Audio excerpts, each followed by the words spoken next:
로마서 12장 1절로 3절 말씀, 3절 말씀을 중심으로 하나님의 질서와 거룩함에 대해서 함께 나누고자 하는데요. 사도 바울은 우리에게 하나님의 자비하심으로 우리의 몸을 거룩한 산 제물로 드리라 이렇게 권면합니다. 또 이것이 하나님이 기뻐하시는 영적인 예배니라 라고 말씀을 하고 있어요. 영적인 예배. 하나님께 영적인 예배를 드려야 되는데 우리가 어떻게 하면은 우리의 몸을 하나님 앞에 거룩한 산 제물로 드릴 수가 있겠습니까? 우리 몸과 삶을 하나님께 드리는 것은 어떤 단순한 종교적인 행위가 아니라 우리의 삶 전체를 하나님께 드려야 된다고 하는 것입니다. 요한복음 17장 16절에 예수님은 그들은 세상에 속한 자가 아니다는 거예요. 왜 그렇습니까? 주님께서 세상에 속하지 않은 것과 같이 예수님을 따라가는 우리 또한 세상에 속한 자가 아니라는 겁니다. 우리는 거룩하게 구별된 자로서 이 세상 가운데 살아가야 된다고 하는 것이죠. 두 번째로 너희는 이 세대를 본받지 말고 2절 말씀에 오직 마음을 새롭게 함으로 변화를 받아 하나님이 기뻐하시고 온전하신 뜻이 무엇인지 분별하도록 하라는 것입니다. 우리가 세상과 우리가 구별된 삶을 살아가야 되는 거예요. 왜요? 우리는 하나님께 속한 자로서, 하나님께 속한 자로서 우리는 세상에 속한 자로 사는 것이 아니라 구별된 존재로서 거룩하게 구별하여서 하나님께 산 제물로 드려져야 된다고 하는 것입니다. 우리는 어떻게 하나님께 속한 자로서 거룩한 산 제물로 우리의 삶을 드릴 수가 있겠습니까? 세 번째로 로마서 12장 3절에 말씀해요. 마땅히 생각할 그 이상을 품지 말고 오직 하나님께서 각 사람에게 나누어 주신 믿음의 분량대로 지혜롭게 생각하라고 말씀합니다. 하나님은 각 사람에게 믿음의 분량을 주셨다고 하는 거예요. 우리는 그 믿음을 가지고 하나님이 주신 그 역할을 지혜롭게 감당해야 될 줄 믿습니다. 그 역할을 감당할 때 하나님께서 어떻게 감당하기 원하시는가?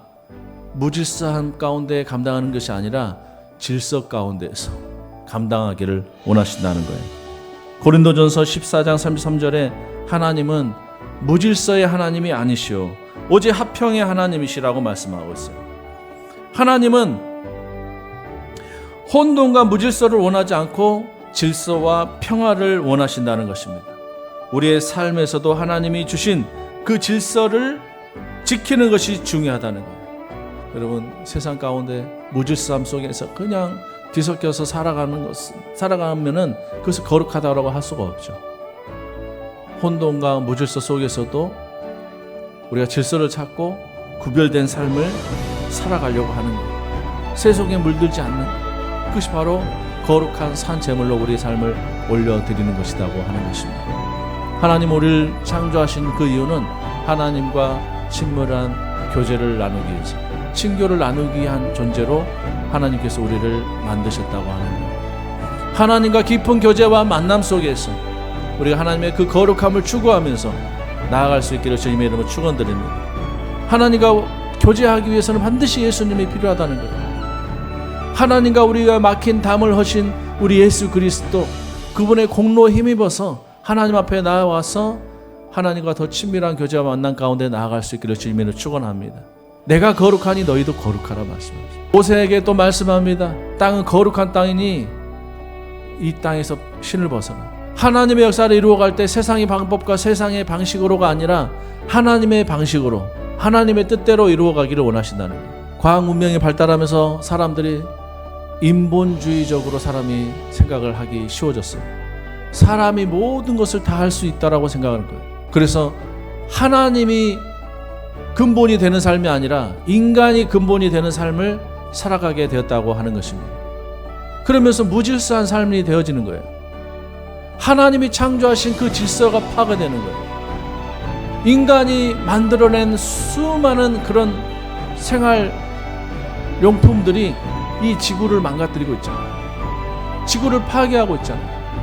플레온 가스며 매연이며 자동차 매연이며 여러 많은 축산업에 나오는 그 메탄가스며 과다한 인간이 본이 되어진 이 세상을 만들어가면서 이 세상이 파괴되어져 가는 모습을 바라볼 수 있어요. 다시 혼돈의 시대로 나아가고 있어요. 여러분, 기후변화가 바로 그거에 대한 증거입니다. 하나님이 본이 되어지고 하나님이 만들어 놓으신 그 질서대로 우리가 환경을 보존하면서 살아가야 하는데 인간이 근본이 되어지고 재물이 근본이 되어지고 자본이 근본이 되어지고 많은 사람들이 기업을 운영하면서 기업의 이윤만을 생각하면서 숱한 환경 오염에 관련된 물건들을 만들어냈어요. 여러분, 플라스틱, 화장품, 케이스며 샴푸, 세제, 그 모든 케이스들 플라스틱으로 만들어졌어요. 한 번 쓰고 버려지는 것들. 그것들이 어디로 가요?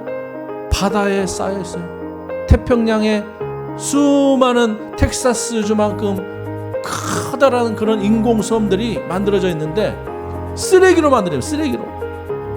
그 뭡니까? 하나님이 만드신 세상 모든 만물들을 그 창조의 질서대로 하지 못하고 보존하지 못하고 사람이 근본이 되고 재물이 근본이 되다 보니까 과잉 생산, 자동차가 과잉 생산, 축산업의 가축들이 과잉 생산, 여러 많은 것들이 과잉 생산됨으로써 이 지구의 환경이 감당을 못해요. 북극에 있는 얼음이 다 녹아져 내려요. 그 많은 물들이 쏟아져 내려오니까 해수면이 올라가요.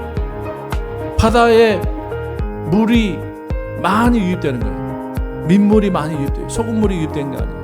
민물이 많이 유입되다 보니까 그 민물이 어떻게 돼요? 증발하는 거예요. 증발하고 대기 위로 올라가고 어마어마한 홍수로 막 재난이 일어나고 있어요. 사랑하는 여러분, 하나님이 창조하신 그 질서대로 우리가 회복되어져야 될 줄 믿습니다.